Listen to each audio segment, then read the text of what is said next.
What if the fate of an empire, the outcome of a war, and the sanity of the most powerful man in the world all came down to a single hidden flaw in his blood?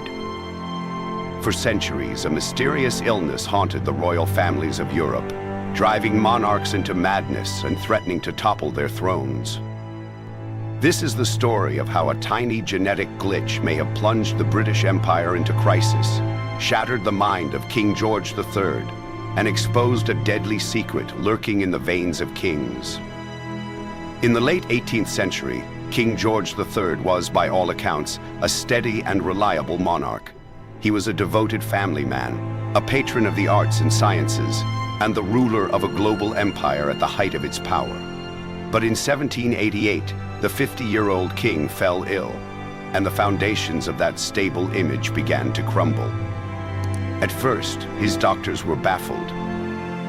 The king's symptoms were a chaotic storm of both the physical and the mental. He was tormented by fevers, crippling stomach pains, and a rash so severe it looked as if he had been scourged by cords. But the most terrifying changes were happening in his mind. Fits of uncontrollable mania suddenly gripped the once composed king. He would talk for hours on end, sometimes until his voice was hoarse and foam flecked his lips.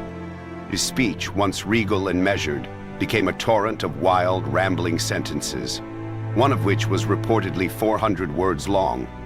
He grew paranoid, agitated, and dangerously violent. In one horrifying moment, he attacked his own son, the Prince of Wales, throwing him to the floor in a rage. It took several attendants to physically restrain the King of England by sitting on him to control his convulsions. The palace, once a symbol of perfect order, was thrown into chaos and fear. The king's body was failing, and his mind was slipping into a terrifying abyss. The king's physicians were completely stumped. In the 18th century, the line between physical and mental illness was a blurry, misunderstood concept. They noted his bizarre physical symptoms, including reports that his urine had turned dark, or even blue. But the so-called madness was the immediate crisis. Was it a fever in the brain? A moral failing? Some kind of divine punishment? No one had a clue. The whispers in the corridors of power grew louder and more urgent. A mad king could not rule. The business of the state ground to a halt as George grew more erratic, writing rambling letters to governments that didn't exist, and behaving inappropriately toward the ladies of his court. Queen Charlotte was distraught, forced to watch the violent unraveling of the man she loved. And in his brief, tragic moments of lucidity, the king himself was aware that something was terribly wrong. The court was facing an unprecedented crisis. The most powerful man in the empire was lost in a fog of insanity, and the most learned men of the age had no idea how to bring him back. With no diagnosis, the treatments were a horrifying mix of desperation and cruelty. The king was subjected to the standard, brutal practices used for the mentally ill at the time. He was bound in a straitjacket, tied to his bed for hours, and confined to his chambers at Kew Palace. His doctors used a system they called the moral method, which was really just a regimen of punishment designed to break the king's will and scare him into compliance. The physical remedies were just as barbaric. Believing they could draw the illness out through his skin, doctors applied caustic poultices to his legs, powders that burned and blistered his flesh. He was given drugs to induce vomiting and violent purges to empty his bowels. These weren't cures, they were tortures. They did nothing to help him, and likely made his trauma, agitation, and fear infinitely worse. The king's ordeal is a dark chapter in the history of medicine, a stark reminder of how often the unknown has been met with brutality instead of compassion. A monarch's health is never just a personal matter. As King George's condition spiraled, it ignited a full-blown political and constitutional crisis. The British government was paralyzed. The king couldn't perform his most basic duties, from signing laws to meeting with ministers, and the entire machine of state was grinding to a halt. Into this power vacuum stepped his ambitious son, George, the Prince of Wales. The prince and his allies saw the king's illness as their chance. They began plotting to have the king declared permanently unfit to rule, which would let the prince seize power as regent. This kicked off a bitter power struggle in Parliament, splitting the government between those loyal to the sick king and those who backed his son. The stability of the British Empire, still reeling from the loss of its American colonies, now seemed to hang by the fragile thread of one man's sanity. For more than a century and a half, the cause of King George III's malady was one of history's great unsolved mysteries. Then, in the 1960s, a startling theory emerged. A mother and son team of psychiatrists, Ida McAlpine and Richard Hunter, argued the king had a rare inherited metabolic disorder called porphyria. The theory was a sensation. Porphyria can trigger neurological symptoms like anxiety and hallucinations, as well as abdominal pain and discolored urine, a perfect match for the historical accounts. The idea of a royal disease became wildly popular, cemented in plays and films, and for decades it was accepted as fact. But the story didn't end there. In recent years, scientists and historians have re-examined the evidence with new technology. A computational analysis of the king's personal letters revealed stunning linguistic patterns. During his manic phases, his vocabulary became less complex, and his sentences grew longer and more convoluted, a pattern seen today in patients experiencing acute mania. The porphyria diagnosis has now been seriously challenged by researchers.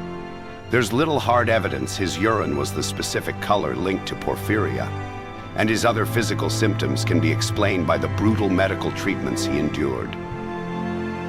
Though the porphyria theory still lingers in popular culture, the modern consensus is that King George III almost certainly suffered from severe bipolar disorder.